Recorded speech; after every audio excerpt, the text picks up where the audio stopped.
The October wind carried a bitter edge through the streets of Mayfair, rattling the windows of the grand townhouses and sending dead leaves skittering across the cobblestones like whispered secrets too fragile to take root. Inside the opulent ballroom of Lord and Lady Pembridge, crystal chandeliers cast their warm glow upon the assembled company, illuminating silks and jewels and the carefully arranged faces of London's finest. Yet there existed pockets of shadow, even in such brilliance, and it was toward these darker margins that Lady Evelyn Ashworth had learned to gravitate. She stood near a pillar adorned with autumn flowers, chrysanthemums, the color of rust and gold, their heavy heads nodding as if in commiseration, and observed the swirling dancers with the practiced expression of polite interest that had become her armor against the world's scrutiny. At 40 years of age, she had long since ceased to be a subject of romantic speculation. She had instead become something far worse in society's estimation, an object of pity. She could feel it in the sidelong glances of the matrons, in the overly solicitous inquiries about her health, in the way conversations seemed to pause and redirect themselves when she approached, as though her unmarried state were a contagion that might spread through mere proximity. "Poor Lady Evelyn," they murmured behind fans painted with pastoral scenes that mocked the barrenness of her situation.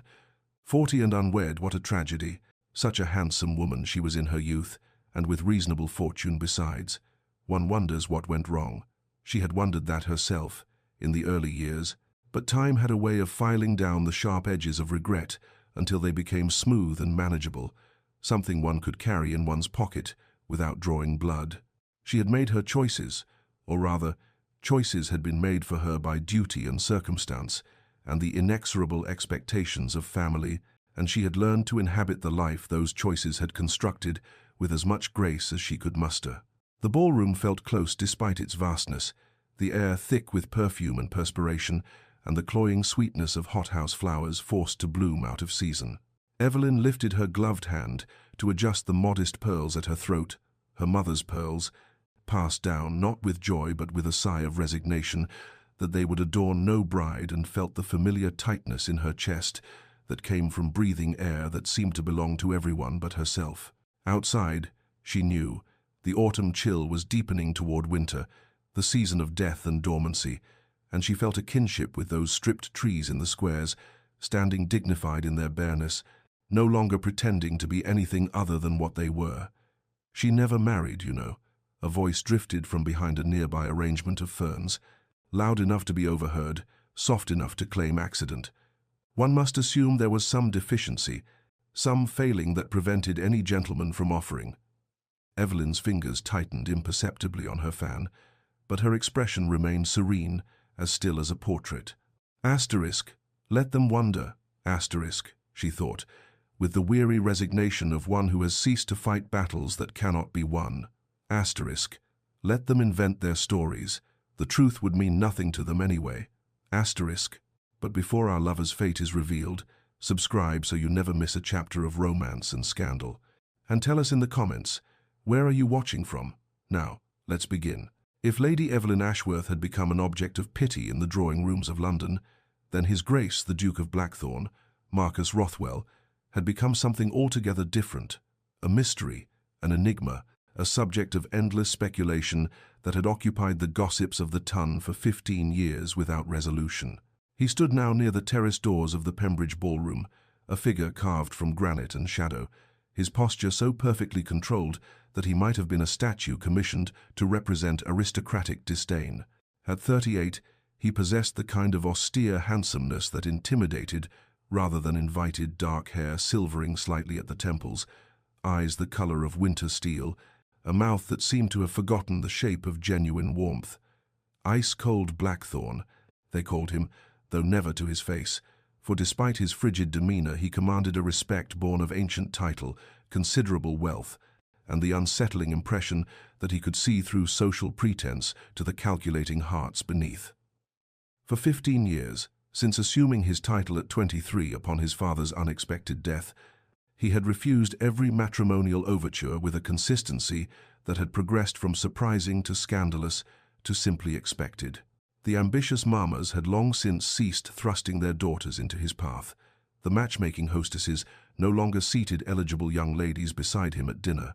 Even the most determined fortune hunters had accepted that the Duke of Blackthorn was simply not to be caught. Society had invented countless theories to explain his obdurate bachelorhood,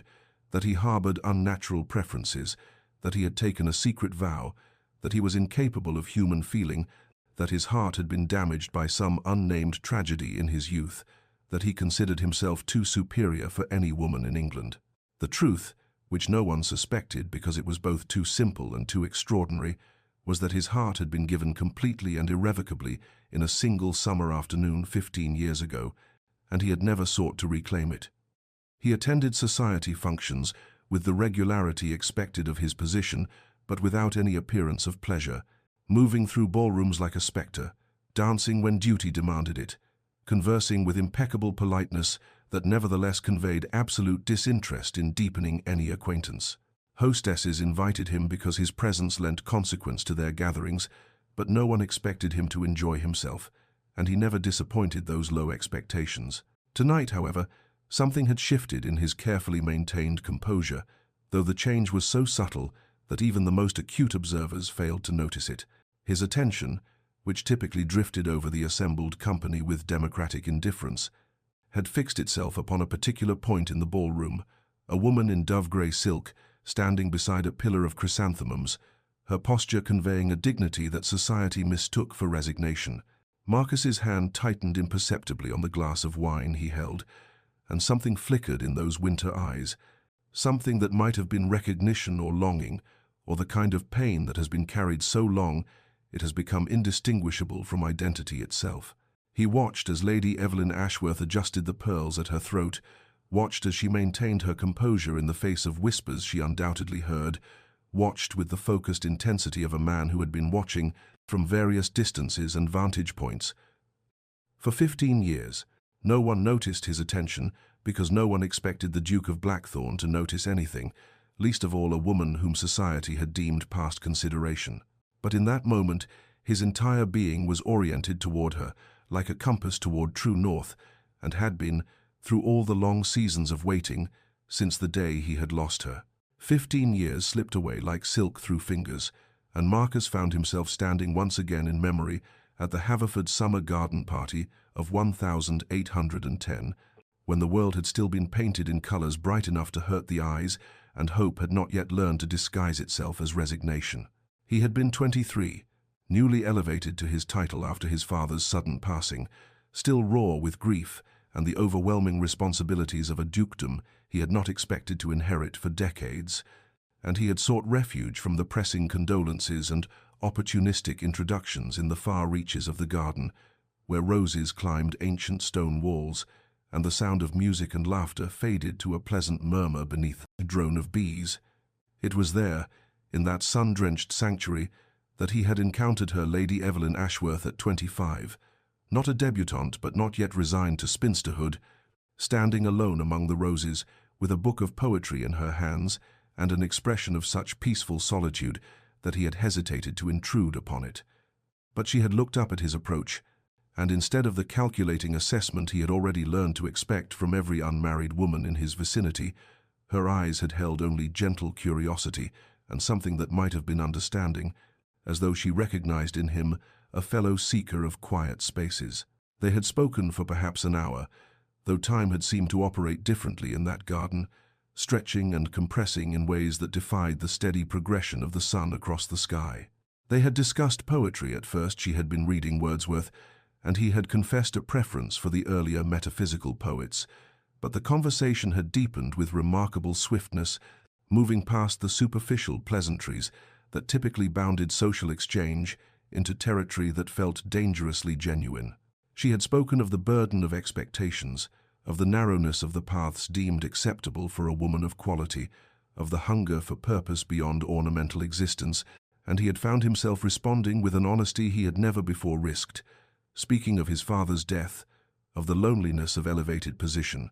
of the way grief and duty could become indistinguishable from one another. She had not offered empty platitudes or attempted to redirect the conversation toward lighter matters. Instead, she had listened with her entire being, her grey eyes holding his with a directness that should have been improper, but felt instead like recognition, as though some essential part of himself that he had thought invisible was being seen and acknowledged for the first time. He had been reaching for her hand. He could still remember the exact angle of afternoon light that gilded her skin, the way a strand of dark hair had escaped her careful arrangement to curl against her neck, the precise moment when he had understood with absolute certainty that he had found the woman he would love for the entirety of his existence, when they had been interrupted by her mother's sharp voice, calling her back to the house, and she had startled like someone waking from a dream,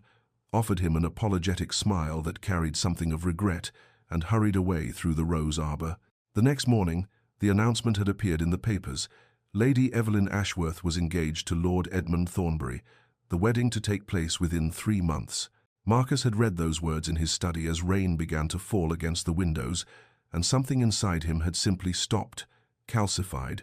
turned to stone, and he had understood in that moment that his heart would remain forever in that sun-filled garden,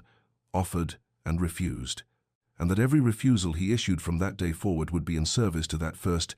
unspoken devotion. The morning after the Pembridge ball, Evelyn returned to Ashworth House, not in Mayfair but in the quieter precincts of Bloomsbury, to the elegant but modest townhouse that had belonged to her late brother Thomas and now served as home to his orphaned children, and the woman society pitied, but who had, in the 5 years since Thomas's death, discovered a purpose that transcended the narrow definitions of feminine success that the Ton employed in its relentless categorizations. She had been 35 when Thomas and his wife had perished in a carriage accident, leaving behind 7-year-old Charlotte and 5-year-old James, and she had assumed their guardianship without hesitation, moving from her own smaller residence into this house still haunted by grief, transforming herself from spinster aunt into something approximating mother, though she never claimed that title, feeling it belonged eternally to her lost sister-in-law. The children were 12 and 10 now, poised on the edge of that transformation from childhood to whatever came next, and they had given her what society's pity could never touch: a reason to wake each morning with purpose, a love that asked nothing of her but presence and patience,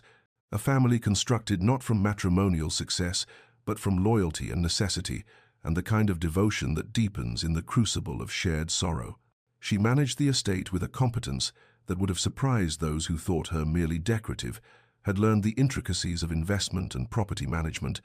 corresponded with Thomas's man of business with an authority that initially surprised him and eventually earned his respect, ensured that her niece and nephew would inherit a legacy not diminished by her stewardship but enhanced by it. Charlotte was showing remarkable aptitude for languages and music, and Evelyn had secured the finest tutors, determined that her niece would have choices she herself had been denied. James was gentler, more bookish, with Thomas's thoughtful temperament,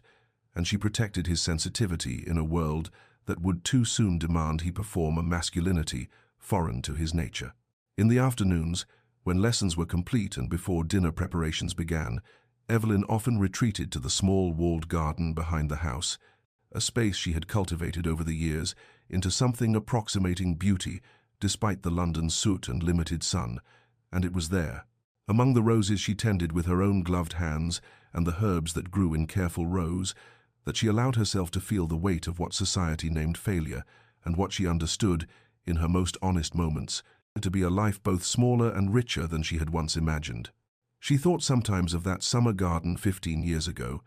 of the conversation that had felt like a door opening onto possibilities she had not known existed, of the young Duke with grief in his eyes and intelligence in his conversation, and she wondered, as she had wondered countless times across the years, what might have happened if her mother had not called her away, if duty and family pressure had not already determined her path, if she had possessed the courage to reach back when he had reached forward. But such thoughts were indulgent, belonged to a younger woman who still believed in the rearrangement of fate. And Evelyn had learned to find contentment, if not joy, in the life she had been given, and to measure her worth not by society's cold calculations, but by the love in Charlotte's eyes when she mastered a difficult passage of music, by James's trust when he brought her his fears and questions, by the garden that bloomed despite unfavorable conditions, by the quiet dignity of a life lived in service to something larger than her own disappointed hopes. The Dowager Duchess of Blackthorn, Lady Henrietta Rothwell, was a woman of considerable perception and even greater determination. qualities that had served her well through 6 decades of navigating society's treacherous waters, and which she now employed in what she privately considered her final great project, and the salvation of her nephew from a loneliness that had calcified around him like armor these 15 years past. She was one of perhaps 3 people in England who knew the truth of Marcus's perpetual refusals, having extracted the confession from him one winter evening, 7 years prior, when grief and solitude had temporarily weakened his formidable defenses, and she had watched with mingled admiration and frustration as he maintained his vigil for a woman he believed forever, beyond his reach, married to another, lost to him as completely as if she had died. But Henrietta possessed an intelligence network that would have impressed the Foreign Office, comprised of ladies' maids and footmen and distant cousins positioned throughout London's great houses, and she had learned within days of Lord Edmund Thornbury's death 5 years ago that the marriage had been unhappy, that Evelyn had been released from that prison, if not into happiness, then at least into the quieter sorrows of widowhood and purpose, and she had been waiting ever since for the proper moment to intervene in what she considered a tragedy of mutual longing and misapprehension. The Michaelmas house party had been her weapon of choice, traditional enough to raise no suspicions, yet intimate enough to force proximity, and she had composed her invitation to Lady Evelyn Ashworth with the care of a general planning, a decisive campaign, emphasizing the informal nature of the gathering, the presence of several blue-stocking ladies who shared Evelyn's intellectual inclinations, the opportunity for Charlotte to meet young people of quality in a less pressured environment than a London season would provide. The invitation had arrived at Ashworth House on a grey October morning when the first frost had silvered the garden, and Evelyn's initial impulse had been to decline with polite regret, for she knew the Dowager Duchess only slightly, and could not imagine why such an elevated personage would think to include a woman of her modest social position. But Charlotte had discovered the invitation before Evelyn could compose her refusal, and had responded with such uncharacteristic enthusiasm. "Oh, Aunt Evelyn, please say we might go. I have heard Blackthorn Manor has the most magnificent library, and the Duchess is said to be so kind, and it would be such an adventure," that Evelyn had found her resistance crumbling beneath her niece's bright hope. She had not wanted to disappoint the girl who had already endured so much loss, who deserved what small pleasures could be provided, and so despite the unease that whispered warnings she could not quite articulate, despite the memory of grey eyes in a summer garden that surfaced unbidden whenever she heard the name Blackthorn, despite the certainty that she would be out of place among guests whose consequence far exceeded her own, Evelyn had written her acceptance in careful script, sealed it with wax that seemed to harden with the weight of premonition, and dispatched it before wisdom could reassert itself, and remind her that women of 40 had no business accepting invitations that made their hearts beat faster for reasons they refused to examine too closely. Blackthorn Manor rose from the Derbyshire landscape like something conjured from darker imaginings, all grey stone and imposing architecture, its towers reaching towards skies that seemed perpetually overcast in this northern country. And as the carriage bearing Evelyn and Charlotte wound up the long drive lined with ancient oaks whose bare branches clawed at the October air,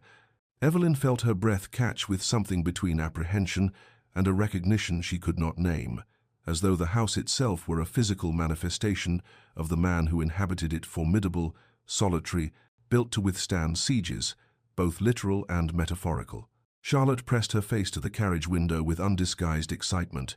but Evelyn found her hands twisting in her lap, smoothing the fabric of her travelling dress with nervous repetition, telling herself that her unease was merely the natural discomfort of a woman unaccustomed to such grand company, that the acceleration of her pulse had nothing to do with memories of a summer garden or the dangerous hope that had taken root despite her best efforts to deny it nourishment. The Dowager Duchess received them in the great entrance hall with genuine warmth that did much to ease Evelyn's initial intimidation, but it was the figure standing slightly behind his aunt, tall and still as carved marble, that drew Evelyn's gaze with magnetic inevitability. And for a moment that stretched between seconds, Marcus Rothwell's grey eyes met hers with an impact that felt almost physical, and she saw in their depths such naked recognition, such undisguised emotion, quickly shuttered behind the practiced courtesy of 15 years' concealment, that her carefully maintained composure nearly shattered. "Lady Ashworth," he said, and his voice was exactly as she remembered it, deep and measured, though she heard beneath its formality a tremor that perhaps only she could detect. "Welcome to Blackthorn Manor."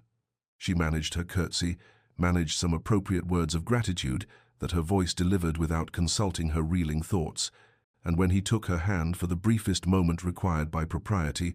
she felt the warmth of his touch through her glove, like a brand that marked her as fundamentally altered from the woman who had arrived moments before. The other guests, already assembled in the drawing-room for tea, observed this greeting with the sharp attention society trained upon any interaction involving the famously reclusive Duke and Lady Pemberton,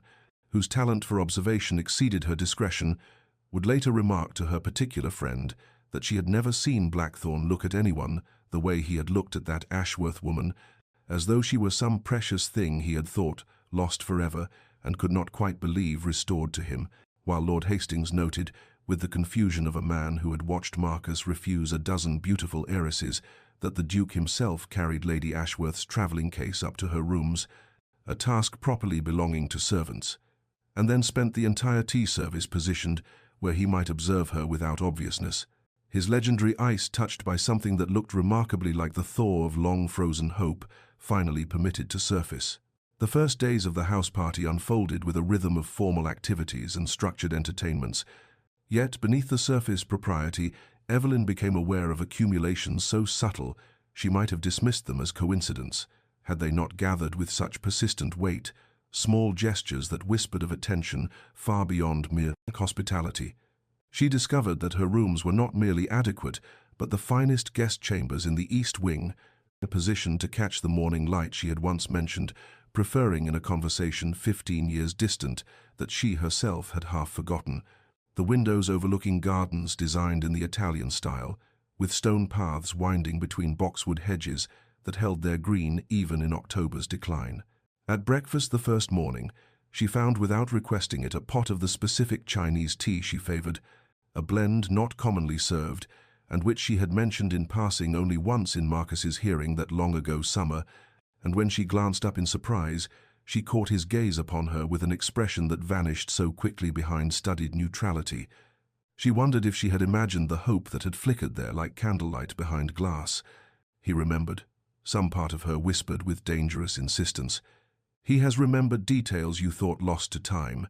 and the realization sent confusion cascading through her carefully maintained equilibrium, because she could not fathom why a duke of his consequence would retain such minutiae about a woman he had met so briefly, unless, but she could not complete that thought, could not permit herself to imagine what such attention might signify, for surely she misread mere courtesy as something more substantial, surely her own long-buried feelings were painting significance onto gestures that meant nothing beyond proper hospitality. Yet, the moments continued to accumulate like snow that seems inconsequential until suddenly the world is transformed. Marcus somehow always present when she entered a room, his positioning such that he might observe her without obviousness, the way his attention tracked her movements even while appearing engaged in conversation with others,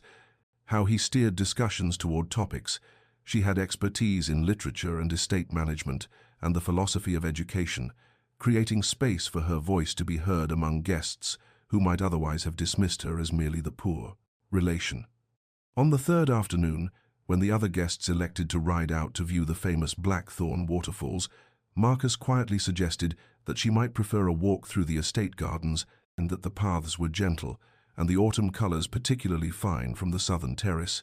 and something in his tone made it clear this was invitation rather than mere suggestion, that he wished for her company specifically, and though every instinct of self-preservation warned her against such private contact, though she knew the other guests would note their absence and draw conclusions that might damage her already precarious social standing, Evelyn found herself accepting, drawn by a pull she had felt only once before in her life, in another garden, in another season, when she had been young enough to believe in possibilities. They walked in silence initially, a silence that felt less awkward than weighted with things unspoken, the October air crisp with the scent of dying leaves and earth preparing for winter's sleep,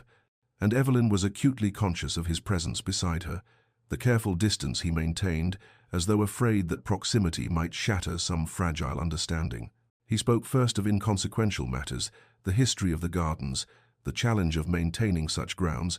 the various plantings his mother had introduced decades past. But beneath the surface banality, Evelyn sensed deeper currents, the way his voice softened when he mentioned his mother's love of roses, the wistfulness that colored his description of the garden's design, meant to provide year-round interest, as though he were speaking not of horticulture, but of constancy, of beauty that persisted through seasons of barrenness. She responded in kind, describing her own modest gardens at Ashworth House, the pleasure she found in nurturing growth, the satisfaction of patient cultivation, and she felt him listening with an intensity that made her suddenly self-conscious,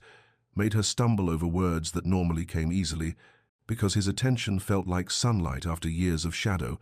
and she did not know what to do with such focused regard. They paused beside a stone fountain where water still played despite the advancing cold, and Marcus turned to face her with an expression that held such barely restrained emotion that her breath caught, and for a moment she thought he would speak something of consequence, would give voice to the questions that hummed between them, like the fountain's music. But then footsteps sounded on the gravel path and other guests appeared, and whatever he had been about to say was lost, shuttered behind the courteous mask he wore for the world, leaving Evelyn with the aching certainty that she had been on the cusp of understanding something that might alter everything, and with the confused recognition that her heart, which she had believed safely dormant, and had somehow awakened without her permission, and now beat with rhythms she had thought forever, beyond her capacity to feel. The evening gathering assembled in the grand drawing-room, where candlelight flickered against damask walls and cast shadows that softened the formal severity of ancestral portraits. The guests arranged in clusters of conversation that held the peculiar quality of performance that characterized society interactions, each person aware of being observed, even as they observed others, and it was Lord Pemberton who introduced the topic that would unsettle the careful equilibrium Marcus had maintained throughout the house party, saying with the thoughtless jocularity of a man well pleased with wine and his own wit, "Blackthorn, we were discussing your legendary refusals, 15 years of them, is it not? Lady Pemberton insists you must have impossible standards, that no woman born could meet your requirements for perfection." The comment drew laughter from several quarters, the easy amusement of those who did not perceive the cruelty embedded in such observation, and Evelyn, positioned near the pianoforte where Charlotte had been playing earlier, felt her attention sharpen on Marcus with sudden protective instinct, saw the almost imperceptible tension that entered his shoulders, the way his hand tightened fractionally on the brandy glass he held, the careful neutrality that descended over features she was learning to read for their subtle variations. "Perhaps," Lady Pemberton added with the archness she mistook for charm, "the Duke awaits some mythical creature of perfection who exists only in imagination,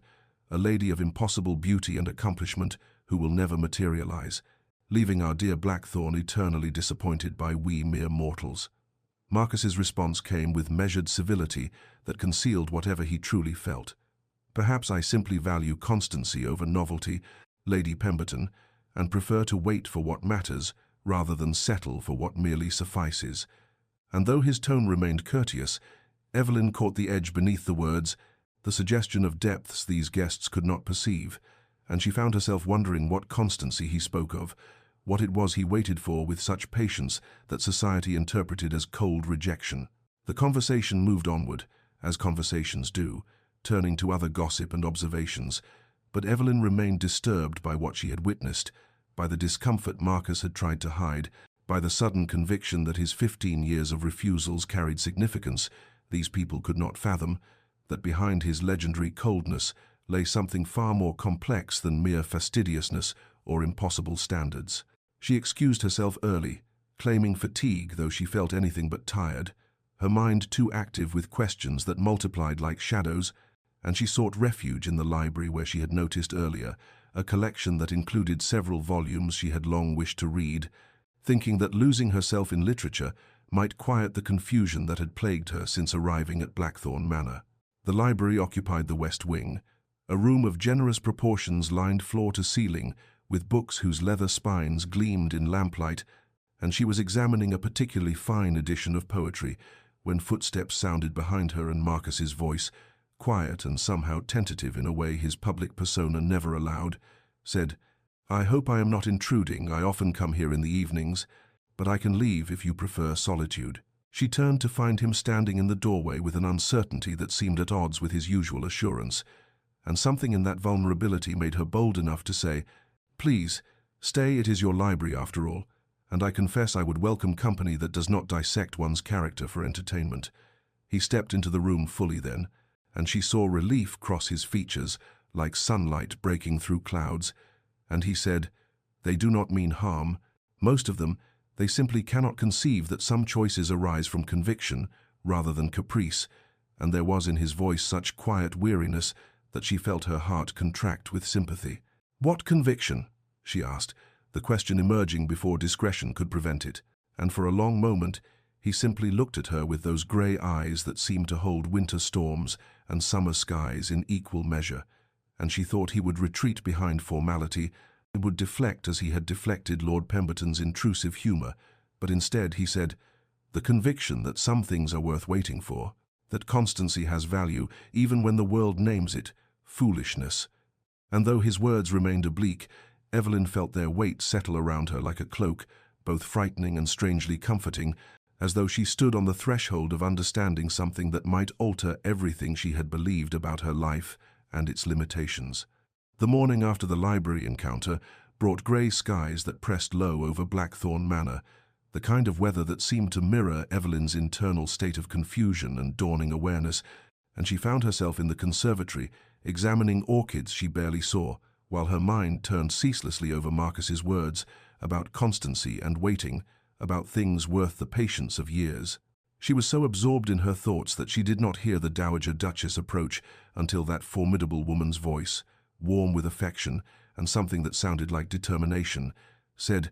"My dear Lady Evelyn, I wonder if you might spare me a moment. There is a matter I feel compelled to discuss, though my nephew would likely consider it interference of the most egregious sort." Evelyn turned to find the elderly Duchess regarding her with eyes remarkably similar to Marcus's, sharp with intelligence and kind with understanding, and something in that gaze suggested the conversation to come would be significant, beyond mere social pleasantries, and she felt her pulse quicken with apprehension and inexplicable hope. They settled on a bench positioned to overlook the gardens, where mist clung to the boxwood hedges like secrets reluctant to disperse, and the Dowager was silent for a long moment, as though gathering words, or perhaps courage, before she said, "I have watched you these past days, my dear, and I have watched my nephew, and I see things that perhaps you do not yet fully perceive, and I find I cannot in good conscience remain silent when a few words might illuminate what confusion obscures." Evelyn's hands tightened in her lap, her heart beating with sudden force against her ribs, and she managed to say, "Your Grace, I am not certain I understand." But the Dowager interrupted with gentle firmness, "You wonder at Marcus's attention to you, and at the small kindnesses and the remembrance of details, at the way he watches you when he believes himself unobserved. I have seen your confusion, and I have seen also the beginning of hope you are afraid to acknowledge, and I think it is time you understood the truth that has shaped 15 years of my nephew's life." The words fell between them like stones into still water, creating ripples that spread inexorably outward, and Evelyn felt something shift in her chest, some protective wall beginning to crack, and she whispered, "What truth?" The Dowager reached over to take her hand with surprising gentleness,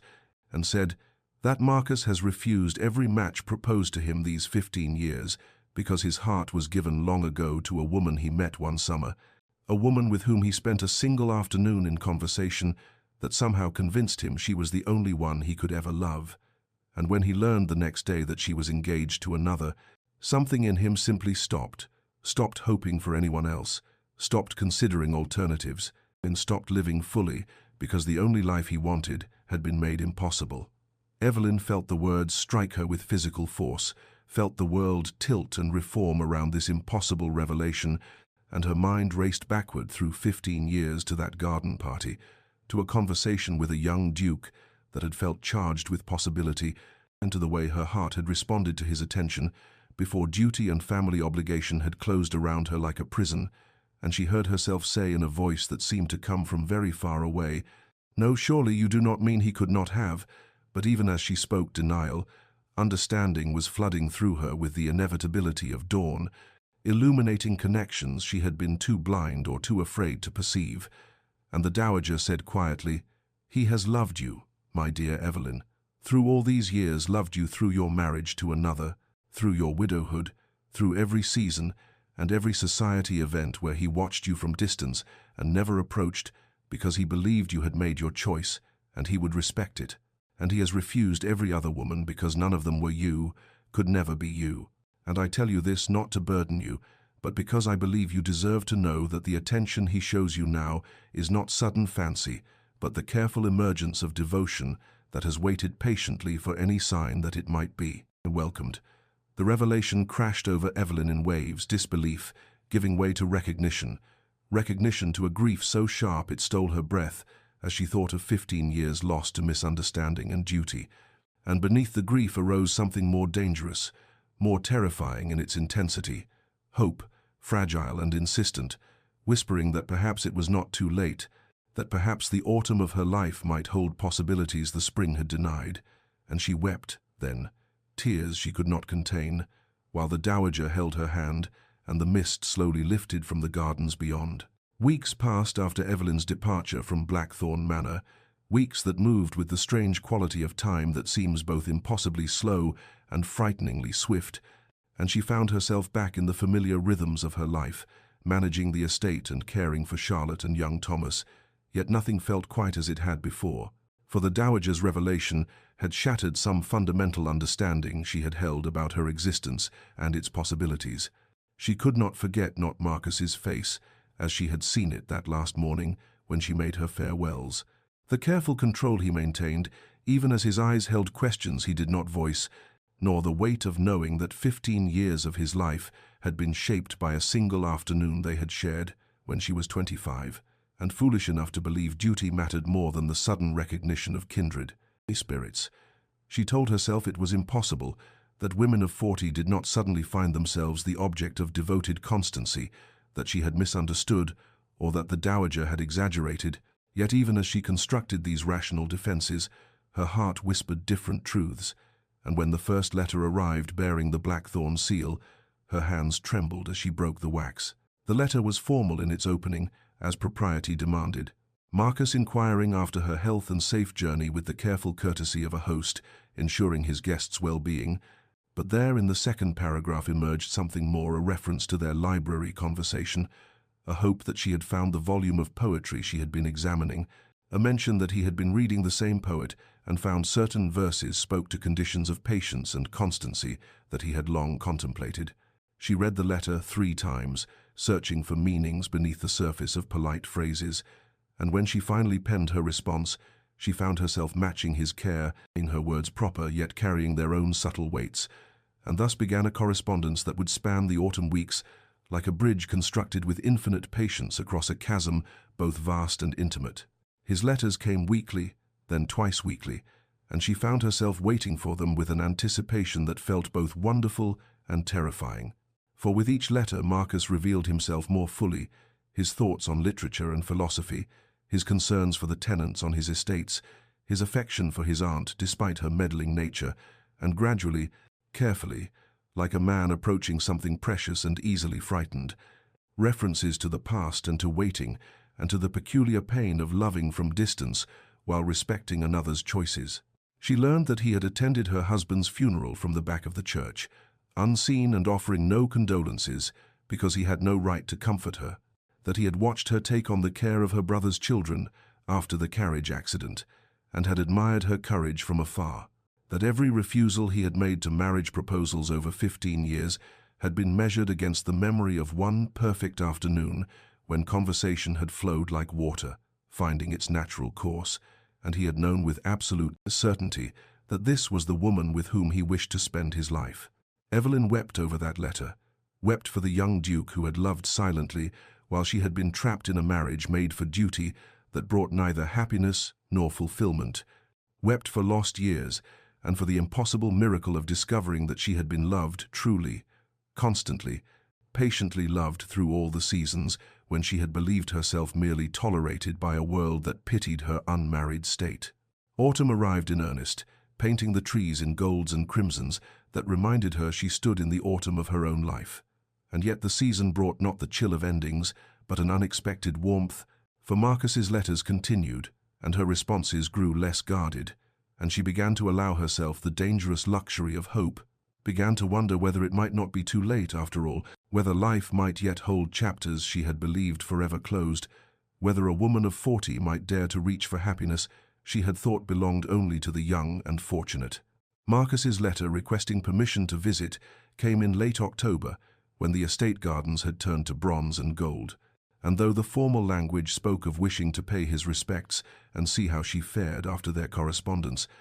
Evelyn understood the true question beneath the words. Might he come to know the life she had built, the children who had become her purpose, the woman she had become through years of quiet duty and private sorrow? She granted permission with hands that trembled slightly as she penned the acceptance, and when his carriage arrived 3 days later, she watched from an upper window as he emerged, tall and composed in his dark traveling coat, and felt her heart perform that same peculiar leap it had managed 15 years ago in a garden that now seemed to belong to a different lifetime entirely. Charlotte and Thomas had been told that the Duke of Blackthorn would be visiting, and while Charlotte at 15 understood something of the significance and watched her aunt with knowing eyes that held barely suppressed delight, Thomas at 12 cared only that a duke was impressive and might have stories of London, and perhaps know something of horses, and Evelyn loved them both fiercely in that moment for being exactly themselves without artifice or calculation. Marcus's meeting with the children revealed dimensions of his character that letters, however intimate their revelations, could not fully capture. He listened to Thomas's enthusiastic discourse on the new colt in the stables with genuine interest rather than polite tolerance, asked questions that demonstrated actual knowledge and curiosity, and when Charlotte shyly presented a watercolor she had painted of the estate gardens, he examined it with a care that brought color to the girl's cheeks and made Evelyn's throat tight with emotion, for here was a man who understood that kindness to those she loved was the surest path to her own heart. The first 2 days of his visit passed in a gentle rhythm of country life, walks through the estate, where Marcus observed her management with clear respect,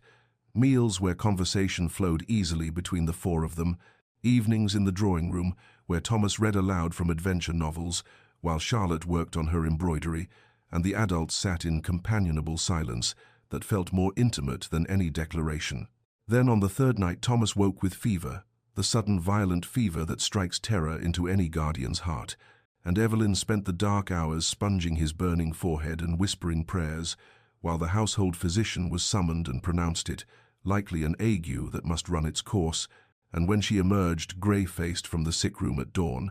she found Marcus waiting in the corridor, still fully dressed, and he said simply, "Tell me what you need," and something in her chest that had been holding itself rigid for 15 years quietly broke open. He stayed, not retreating to London as propriety might have suggested,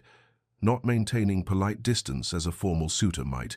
but staying through the crisis with a steadiness that proved devotion more eloquently than any poetry. And in the quiet hours of the sick room where they took turns sitting with Thomas while the boy's fever raged and broke and raged again, Evelyn discovered the deepest truth of Marcus's character in small gestures,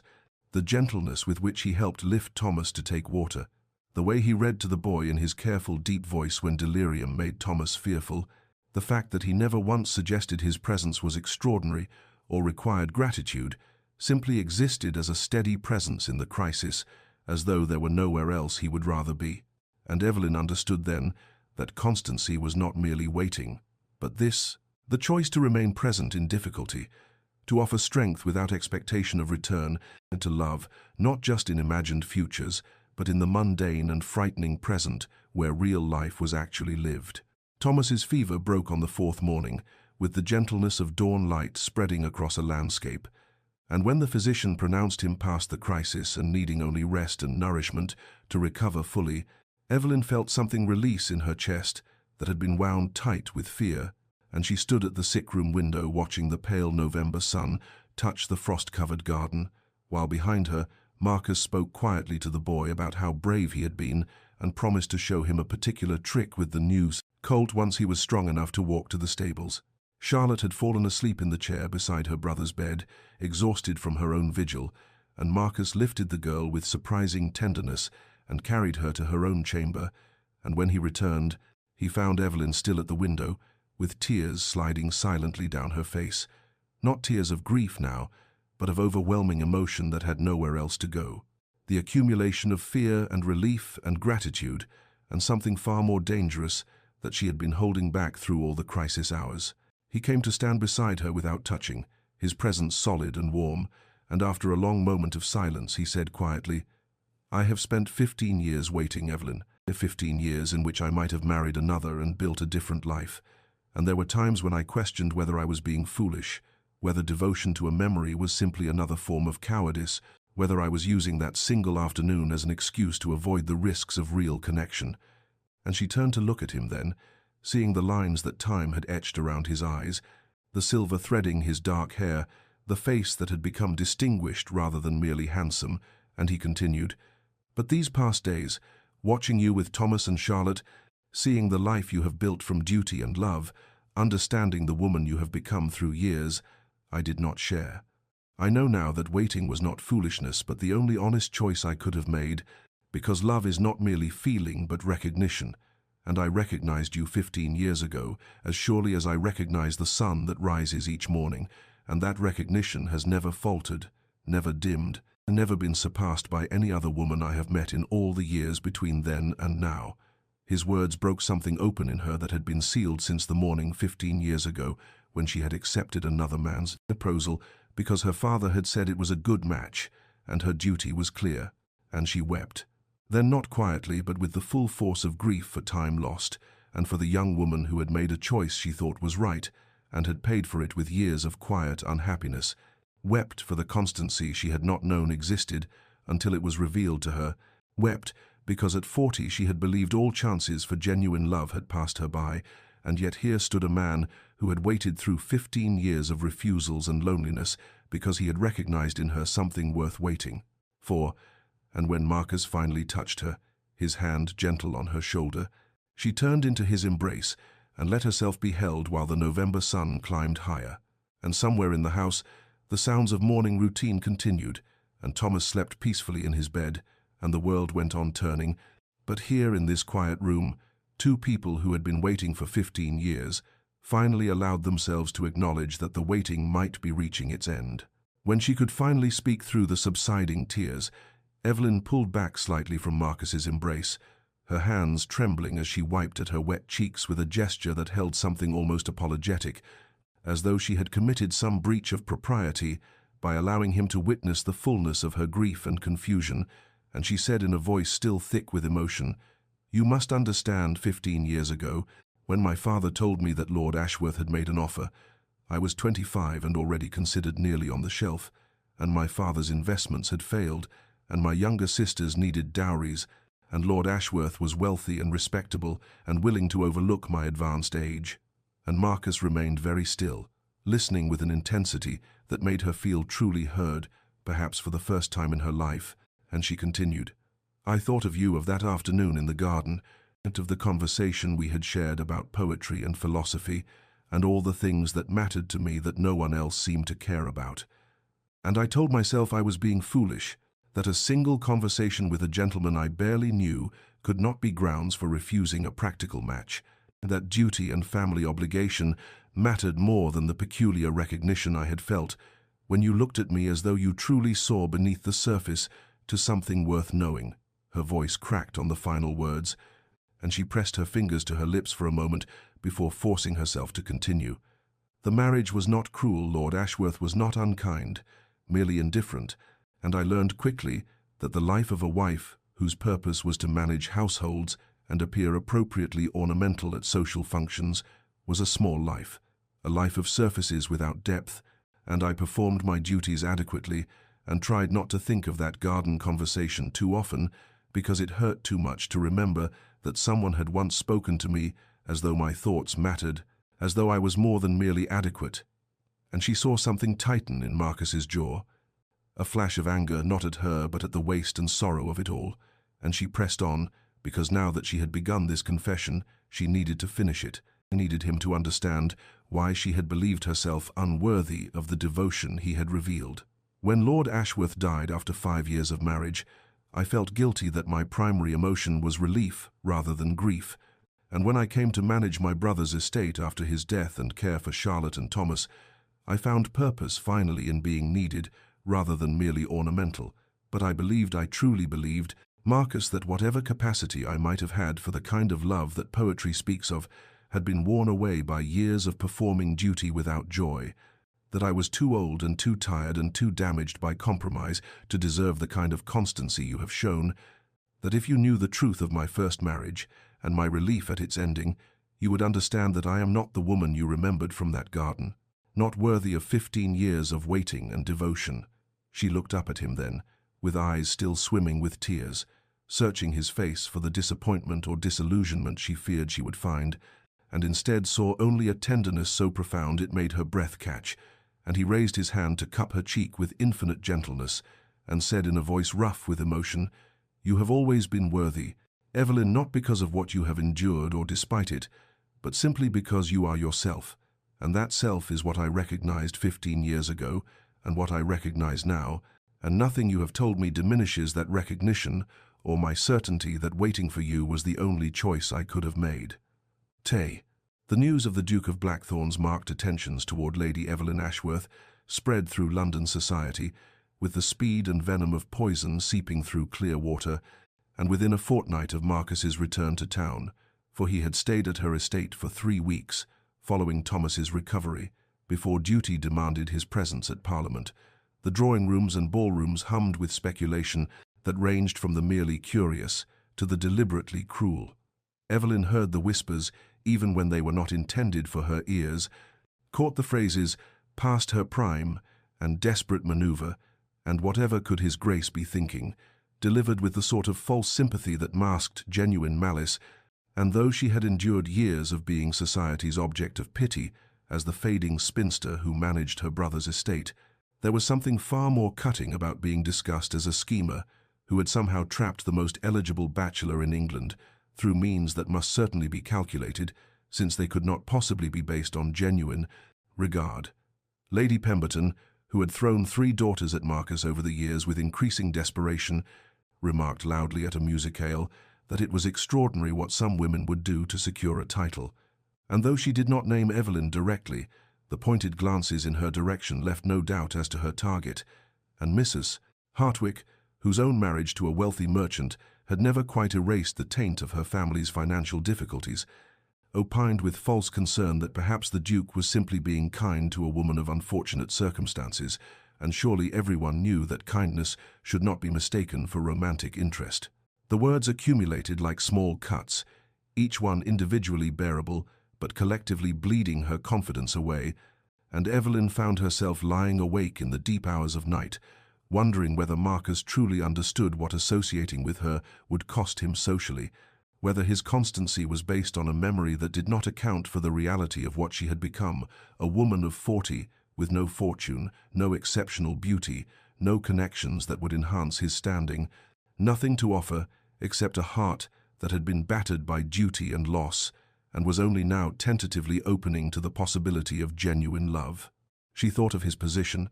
of the duties and expectations that came with his title, of the young and beautiful women who would be far more suitable matches, and the old familiar voice of unworthiness that had been her companion through years of performing duty without joy, whispered that perhaps society was right. Perhaps she should withdraw gracefully before she caused him embarrassment. Perhaps true love meant protecting him from the consequences of a devotion that she still could not quite believe she deserved. The internal crisis reached its peak one grey December afternoon, when she sat in her small parlour with rain drumming against the windows, and a letter from Marcus unopened on her lap, and she found herself genuinely contemplating whether the kindest action would be to write to him and release him from whatever obligation he felt, to tell him that she understood his compassion, but could not in good conscience allow him to sacrifice his reputation and social standing for a woman whom society had already judged and found wanting, and the fact that this thought brought not relief but a grief so profound it felt like drowning, told her that her heart had already made a choice that her mind was still questioning. But fear of being the source of his diminishment, fear of proving society right about her unsuitability, fear of not being enough, kept her frozen in that parlour chair, while the rain continued its relentless rhythm and the unopened letter seemed to grow heavier with each passing moment. Marcus learned of the vicious gossip circulating about Evelyn through his aunt, the Dowager Duchess, who appeared at his London residence on a cold December morning with an expression of such righteous fury that he knew immediately something had transpired that demanded his attention, and when she recounted the commentary she had overheard at Lady Pemberton's card party the previous evening, the speculation about Evelyn's calculated pursuit, the sneering remarks about her age and lack of fortune, the cruel implication that she must have employed some desperate feminine artifice to capture his interest, Marcus felt a cold rage settle over him that was all the more potent for being entirely controlled, a fury not loud but absolute, and he realized with sudden clarity that his careful courtship, his attempts to proceed with propriety and discretion to protect Evelyn's reputation, had instead left her vulnerable to the very cruelty he had hoped to spare her, that his silence about his intentions had created a vacuum that society's worst impulses had rushed to fill with poison. He made his decision in that moment, and within 2 hours he had sent word to every family of consequence in London that the Duke of Blackthorn would be attending the Haverford ball that evening, and that he wished Lady Evelyn Ashworth to be informed of his particular desire for her presence, a message so deliberate and formal that it could not be misinterpreted. And when evening arrived, he dressed with unusual care and arrived at the Haverford residence early, positioning himself near the entrance with a visibility that was entirely intentional for a man who typically preferred the shadows of social gatherings. Evelyn arrived with Charlotte as her companion, and he saw the moment she noticed him, saw the flash of uncertainty and something like fear cross her face, and he moved toward her immediately, with a purposefulness that drew every eye in the crowded ballroom, and he bowed over her hand with a formality that would have been appropriate for royalty, and said clearly enough for those nearby to hear, "Lady Evelyn, you honor me with your presence. I have been anticipating this evening with particular eagerness, as there is a matter of some importance I wish to make known." And he offered his arm and led her to the center of the room, where the crowd parted instinctively before them. And in that moment, when the music had ended and conversation had dimmed, and all of London society seemed to hold its breath, Marcus turned to face the assembly with Evelyn's hand still resting on his arm, and spoke with the clear authority of a man who had commanded attention in Parliament and would brook no contradiction. "I believe it is time to address certain speculations that have been circulating regarding my attentions to Lady Evelyn Ashworth," he began, his voice carrying to every corner of the ballroom, "and to correct the misapprehensions that seem to have taken root in minds that prefer malicious fantasy to simple truth." And he felt Evelyn stiffen beside him, but he pressed gently on her hand in reassurance, and continued, "For 15 years I have refused every match proposed to me, and society in its wisdom has attributed this to pride, to impossible standards, to eccentricity or coldness of temperament, and I have allowed these speculations to stand uncorrected, because the truth was a private matter that concerned only myself. But I find I can no longer remain silent when that silence permits cruelty toward a woman whose worth exceeds that of everyone in this room, including myself." And there was steel in his voice now, a controlled fury that made several of the assembled ladies pale and gentlemen shift uncomfortably, and he turned slightly to look at Evelyn, whose eyes were wide with shock and beginning to shimmer with tears, and he said more gently, but still clearly enough for all to hear, "15 years ago I met Lady Evelyn at a summer garden party, and in the course of a single afternoon's conversation I recognized in her a depth of character, an intelligence of mind, and a genuine beauty of spirit that I knew I would never find replicated in any other woman. And though circumstances prevented any understanding between us at that time, I have measured every woman I have met since against that recognition and found them all wanting not because of any fault in them, but because my heart had already made its choice." And he heard the collective intake of breath from the assembled crowd, saw Lady Pemberton's face flush with mortification, and he concluded with quiet finality, "I have waited 15 years not out of obstinacy but out of love, and I would gladly wait 15 more if necessary, though I hope most fervently that Lady Evelyn will not require such patience from me and anyone who questions her worthiness or suggests that she has employed any artifice beyond being herself, questions my judgment and insults a woman whose integrity and character surpass those of her critics as the sun surpasses a candle's flame." The silence that followed Marcus's declaration in the Haverford ballroom was absolute, and Evelyn found herself unable to speak or move as tears spilled down her cheeks, while the assembled company remained frozen in shock. And it was only when the Dowager Duchess began to applaud with deliberate approval that the spell broke, and others joined in uncertain acknowledgement of what they had witnessed. But Marcus paid no attention to any of them, his focus entirely on Evelyn as he gently guided her toward the terrace doors and out into the December night, where the cold air felt blessedly cleansing after the suffocating atmosphere of judgment and speculation. They stood in silence for a long moment while Evelyn struggled to compose herself, her gloved hands trembling as she pressed them against her face,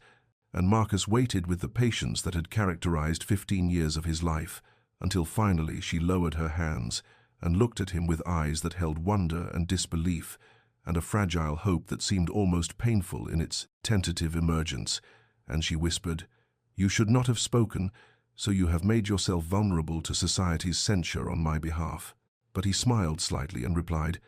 "I have never cared for society's censure, only for its cruelty toward you, and that I will not tolerate." And then his expression grew serious, and he said quietly,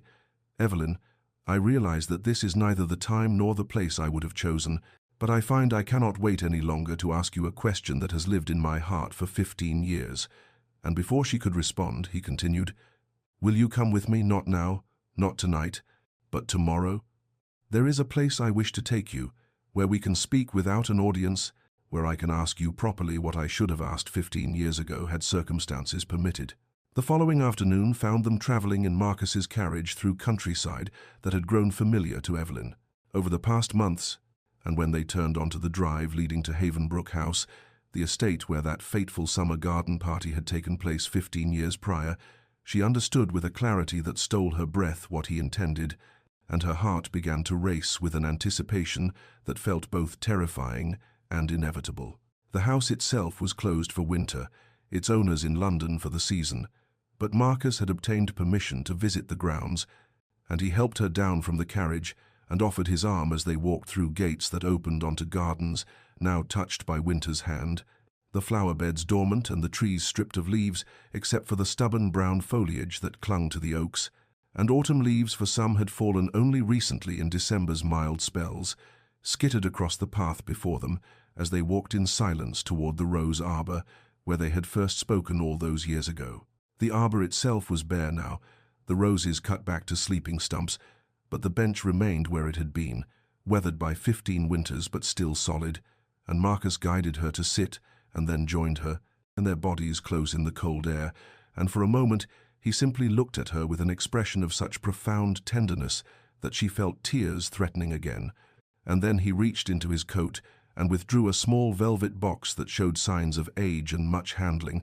and he opened it to reveal a ring, a sapphire surrounded by small diamonds, elegant and understated and clearly chosen with care long ago, and he said quietly, "I purchased this 16 years ago, before I ever met you, thinking someday I would find the woman I wished to marry, and then I met you, and knew I had bought it for you, though I did not know it at the time,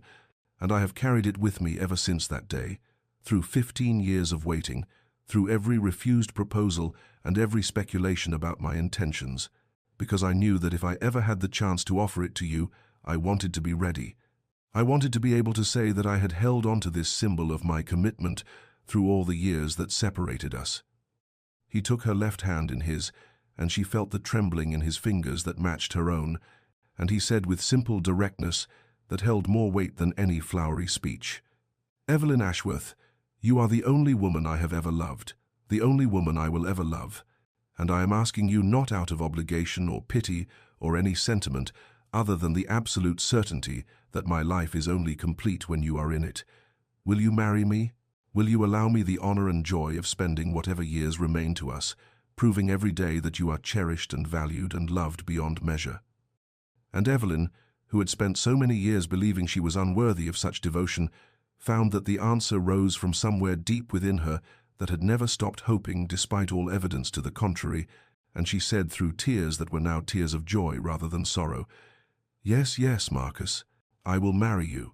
And as he slipped the ring onto her finger where it fit, as though it had been made for her alone, the winter sun broke through the clouds overhead, and illuminated the dormant garden with unexpected warmth, and she thought that perhaps life was like these gardens, seeming dead in winter, but holding beneath the surface all the promise of spring's eventual return. Months passed, and the winter that had witnessed their engagement softened into early spring,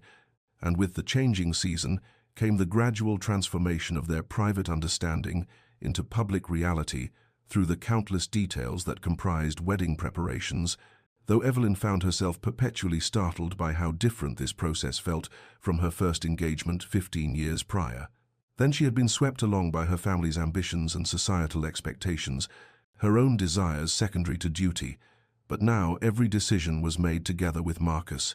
every choice reflecting their shared vision of a life built on genuine partnership rather than social performance. The guest list became an exercise in distinguishing between those who had remained kind during the difficult months of gossip and those who had contributed to the cruelty, and Marcus demonstrated a ruthless clarity in his determinations that made Evelyn laugh despite herself when he crossed out name after name with decisive strokes of his pen, saying with dry humor, "Lady Pemberton need not trouble herself to witness our happiness after she took such pleasure in questioning your worthiness."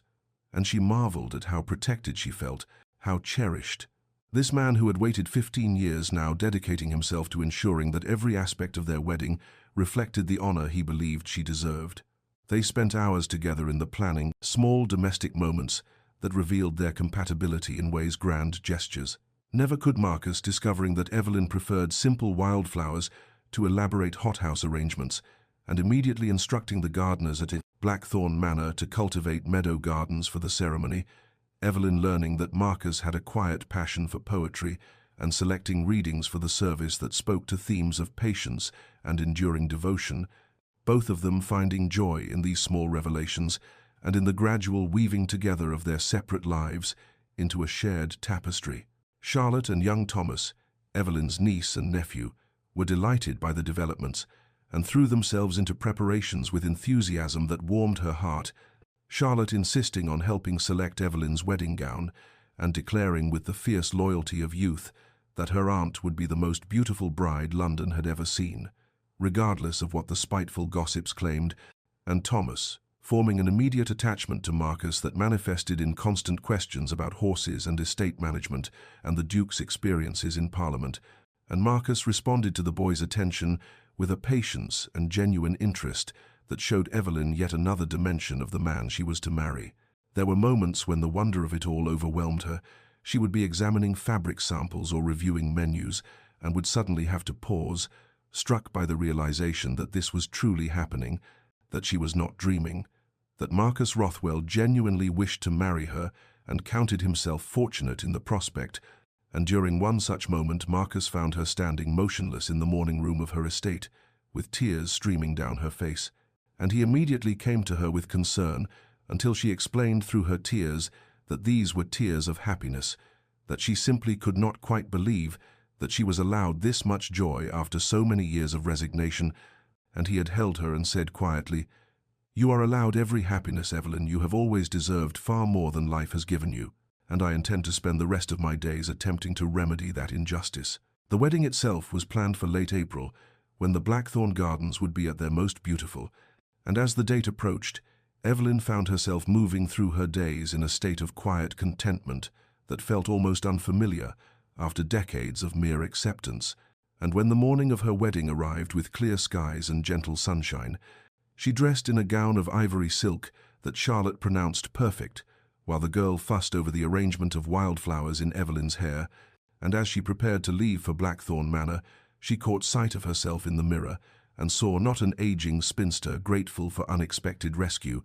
but a woman genuinely loved and choosing love in return, and the distinction made all the difference. The ceremony took place in the chapel at Blackthorn Manor, with only those closest to them in attendance, the Dowager Duchess beaming with satisfaction at having engineered their reunion, Charlotte and Thomas standing as witnesses, a handful of true friends who had remained steadfast during the gossip, and the household staff who had served Marcus faithfully through 15 years of waiting, and who now watched with undisguised emotion as their master finally claimed his happiness. And when Marcus took Evelyn's hand and spoke his vows, with a steady voice that carried absolute conviction, promising to honor and cherish her for all the days of his life. She felt 15 years of sorrow and resignation fall away like a discarded cloak, and when she made her own vows in return, promising to love him with the fullness of a heart that had always been his, though circumstances had kept them apart, she knew she was speaking a truth that transcended the merely ceremonial and touched something eternal. And as they were pronounced husband and wife, and Marcus kissed her with a tenderness that held both reverence and joy, she thought that perhaps some stories required long chapters of separation to make the eventual union all the more precious, all the more deeply appreciated for having been so long deferred. 5 years passed, and spring returned to Blackthorn Manor, as it did every April. But the estate that had once been known for its imposing coldness and austere formality had been transformed into something altogether different. Warmth emanated from every window, where curtains now hung in cheerful colors rather than heavy burgundy. Laughter echoed through corridors that had known decades of silence, and the gardens that Marcus had once walked alone now teemed with life, as children raced along the paths and played among the flower beds that Evelyn had redesigned, to include not only formal plantings but wild corners where imagination could flourish unrestrained. Evelyn herself, now 45 and the Duchess of Blackthorn for 5 years, stood at the window of the morning room watching, as her daughter, 4-year-old Catherine, with Marcus's dark hair and her own grey eyes, attempted to teach her younger brother James the proper way to feed the ducks at the ornamental pond, while Charlotte, now 20, and visiting from London, where she had recently become engaged to a respectable young solicitor, supervised with the patient affection of an older sister, and Thomas, 18, and preparing to enter Oxford in the autumn, carried James on his shoulders when the 2-year-old grew tired of walking, and the scene filled Evelyn with a contentment so profound that she sometimes had to pause and simply breathe through the magnitude of it, this life she had been given after so many years of believing herself consigned to loneliness. The invitation had arrived 3 weeks prior, a ball at Haverford House, the same venue where Marcus had made his public declaration 5 years ago, where society had witnessed his devotion and been forced to acknowledge what their gossip could not diminish, and Evelyn had felt a moment of hesitation upon seeing the gilt-edged card, memories of older balls, where she had endured pitying glances and whispered commentary rising unbidden. But Marcus had simply taken her hand and said, "We need not attend if it causes you discomfort," and she had realized with sudden clarity that she wanted to go, wanted to walk into that ballroom not as the pitiable spinster she had once been, but as the woman she had become through love and partnership and the gradual healing of old wounds. And so on the appointed evening she dressed in a gown of deep sapphire silk that Marcus had commissioned from London's finest modiste, the color chosen to match the ring she still wore and never removed,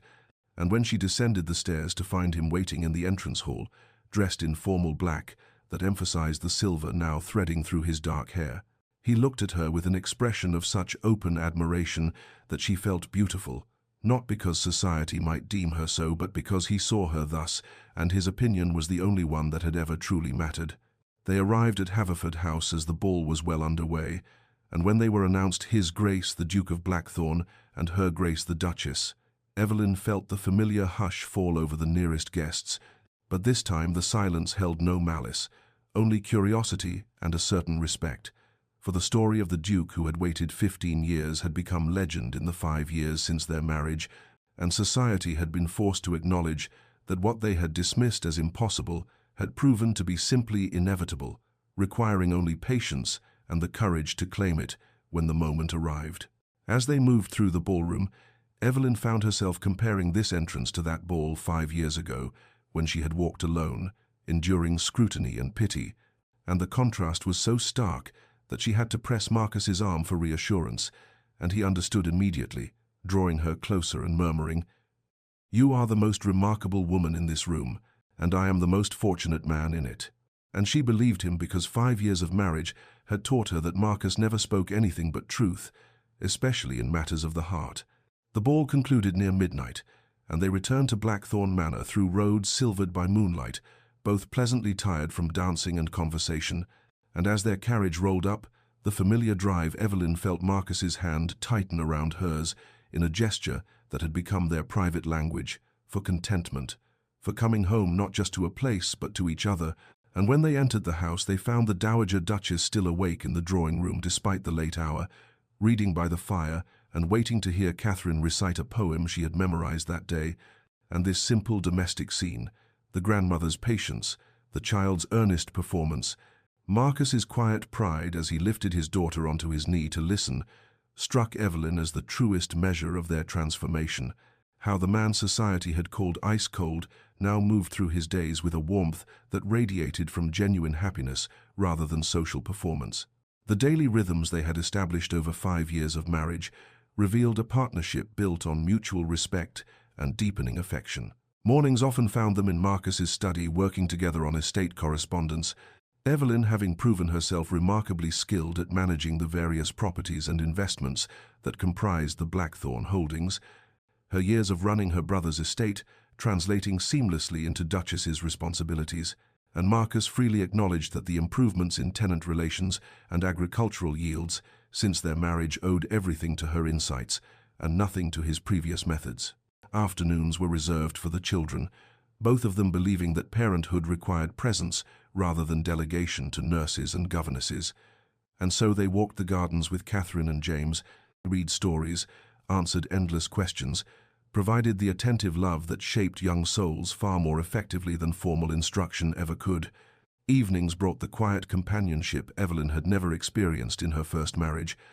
She and Marcus often sitting together in the library reading or discussing the day's events, or simply existing in comfortable silence that required no performance. And it was during these evening hours that she most acutely felt how profoundly blessed she was.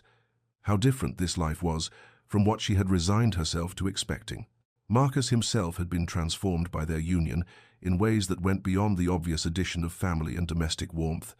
The rigid control that had characterized his bearing during those 15 years of waiting had softened into something more flexible and human.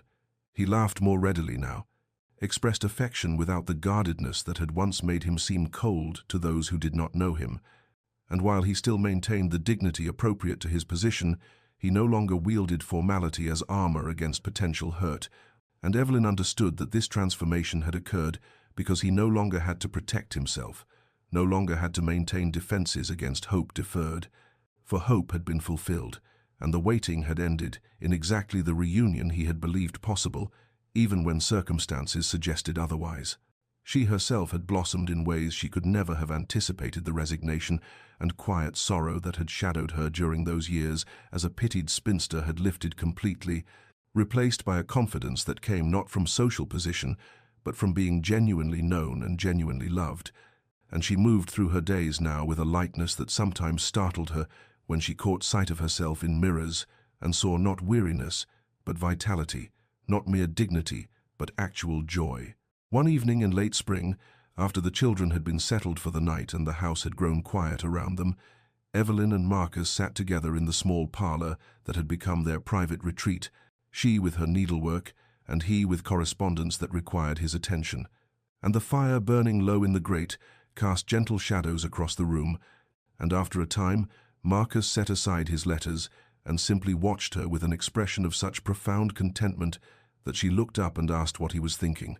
And he replied quietly, "I was thinking that I would wait another 15 years if necessary to arrive at this moment, this life, this profound peace of having you here beside me." And she set down her needlework and went to him, settling into his embrace with the ease of long practice, and said against his shoulder, "Then it is fortunate that neither of us must wait any longer, for we have already arrived at where we were always meant to be." And they sat thus for a long while as the fire died to embers and the spring night deepened around the house, two people who had taken the long path to happiness and who treasured it all the more for having understood what it meant to live without it, their patience and constancy finally rewarded with the simple, extraordinary gift of being together, of being home. Dear listener, as we close the pages of this story and let its final echoes settle into silence, I would ask you to consider what we have witnessed together in the lives of Evelyn and Marcus, for theirs is not simply a tale of romance recovered or patience rewarded, but rather a profound meditation on the truth that love recognizes no timeline imposed by society, no expiration date stamped upon the human heart by those who measure worth in youth and novelty rather than depth and constancy. How often we are told, are we not, that certain seasons of life must contain certain experiences, that if love has not arrived by a particular year, then it never shall, that those who reach 40 or beyond without having secured affection are somehow finished with that chapter, relegated to watching from the margins, while others live the stories they themselves have been denied. And yet, Evelyn's life demonstrates the falseness of such cruel arithmetic, for at 40 she stood at what she believed was the end of possibility, and society agreed with her assessment, pitied her for it, whispered about her at balls, and gathered her into that category of women deemed surplus to the marriage market. And she had accepted this judgment as she accepted autumn's chill, with resignation born of exhaustion rather than genuine conviction. But Marcus teaches us something even more radical, does he not? For his waiting was not passive resignation but active faith, 15 years of refusals that society interpreted as pride or peculiarity, when in truth they represented the most profound form of devotion. The willingness to remain alone rather than settle for companionship that was not communion, to endure speculation and criticism rather than betray the truth of his heart. And in this he shows us that real love does not fade with time but rather deepens, becomes more certain, more willing to wait, because it recognizes something worth waiting for. Consider how their story contradicts everything we are taught about timing and readiness, how Evelyn at 40 possessed depths of character that her 25-year-old self could not have offered, how the sorrows she had endured and the responsibilities she had shouldered had refined her into someone capable of true partnership rather than merely decorative companionship, how Marcus's 15 years of waiting had not been wasted, but rather had been the necessary preparation for recognizing and cherishing what he was finally given. And perhaps this is the deepest lesson we might carry away from their experience, that our timelines are not society's timelines, that the chapters we believe finished may only be pausing before continuation, that the story we think we know may yet have acts unwritten and transformations we cannot currently imagine. If you are listening to this in a season of your own waiting, whether you are 25 or 40 or 60, whether you have loved and lost or never yet loved at all, whether society has placed you in categories that feel like prisons, or whether you have placed yourself there through resignation to judgments that were never yours to accept, I would offer you Evelyn and Marcus as testimony that it is never too late, that genuine love waits and transforms and arrives precisely when it is meant to, that patience is not weakness, but rather the quiet strength of those who understand that some things cannot be rushed and should not be compromised, and that the waiting itself, though painful, it is not wasted if it prepares us to recognize and receive the gift when it finally arrives. May you find peace in your own timing, whatever season you inhabit, and may you hold space for possibilities you have not yet imagined, and may you rest tonight knowing that your story, like Evelyn's, may yet contain chapters that will transform everything you thought you knew about what your life could hold. This has been a Romantic Tales production, and if this story has touched your heart, I invite you to subscribe to our channel, to share it with someone who might need its message, and to return next time for another journey into the landscapes where patience meets destiny and love finds its way home.